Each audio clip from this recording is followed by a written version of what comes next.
আসবেন এবং মঞ্চ থেকে বিদায় নেবেন, আপনারা কিন্তু করতালা দিয়ে স্বাগত জানাবেন। আমার মনে হয় আপনারা মনে সকালবেলা নাস্তাটা মনে আজকে খান নাই, শক্তি কম মনে হয় আপনাদের। আপনারা যত করতালা দিয়ে আমাদের প্রতিযোগীদেরকে উৎসাহ দিবেন, তত ক্রমান্বয়ে আমাদের আস্তে আস্তে কিন্তু আরো ভালো ভালো ইভেন্টগুলো আসবে।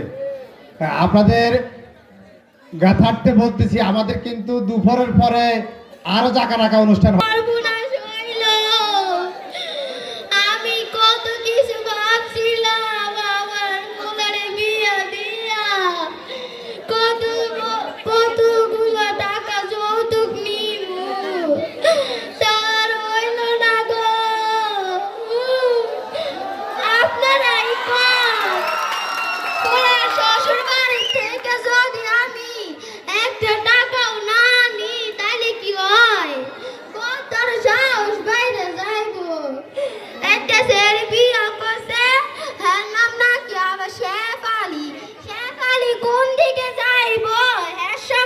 আমি আগুন লাগাবো, দেখো আমার কপালটা পুড়ে গেছে রে।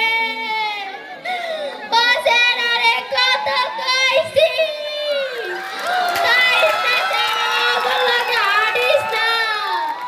তোর মায়ের কথাটা হল, একটা বউ আছে ঘরে, হে আবার কি করে একটা কি স্মার্টফোন লইয়া দিছে, এটা নিয়ে সারাদিন রুমের মধ্যে বইয়া থাকে, একটা কামও করে না। সবটি করতে করতে আমার মাঝের হাঁটি ভাঙ্গা গেল। আমি তো ভাবছিলাম পুনারে বিয়া দিয়া কতটি টাকার ফ্রিজ নিমু, এসি নিমু, আবার কাপড় ধোয় দেয় কি কয়, ও ওয়াশিং মেশিন হেডিও নিমু। আর হইল না গো, আমার পুরা কপাল পোড়া।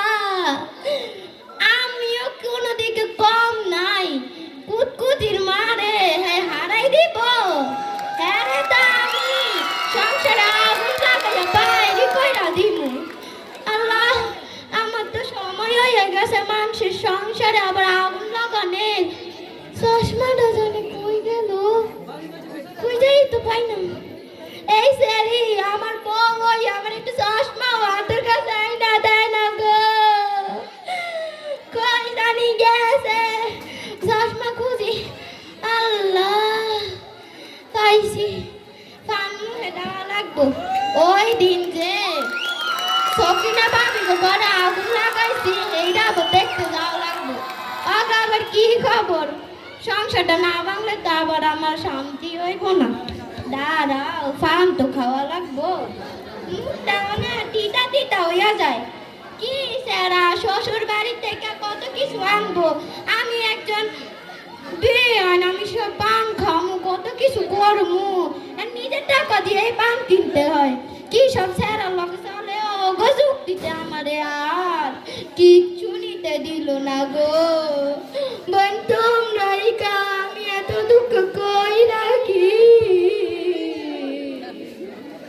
আচ্ছা, পানটা তো কম লাগে কা, দেখছো সেরি আমার পানও খাইয়া লাইছে। আজকা তো হেরে সারমু না, খালি সেরা আসুন। এখন যাই, আমি গিয়ে মানুষের সংসারে আগুন লাগাই।